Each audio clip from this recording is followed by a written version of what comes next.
আসসালামু আলাইকুম। ঈদ মোবারক। সবাইকে ঈদ উল ফিতরের শুভেচ্ছা জানিয়ে শুরু করছি চ্যানেলের সংবাদ। আপনাদের সঙ্গে আছি আমি মুনিরা পারভিন। আর প্রথমেই যথারীতি কভেন্ট্রির ঈদের প্রধান জামাত অনুষ্ঠিত হয় শাহজালাল জামে মসজিদে সকাল 9:30টায়।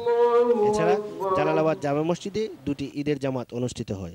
সর্বস্তরের ধর্মপ্রাণ মুসল্লিরা নামাজ শেষে বিশ্ব মুসলিমের শান্তি ও সমৃদ্ধি কামনা করে বিশেষ মোনাজাত করেন।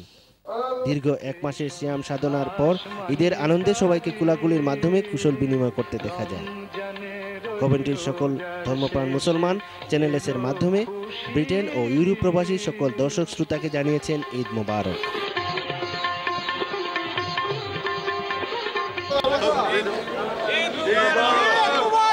ঈদের এই আনন্দ বহমান থাকুক সারাটি বছর, এমনটাই সকলের আশা।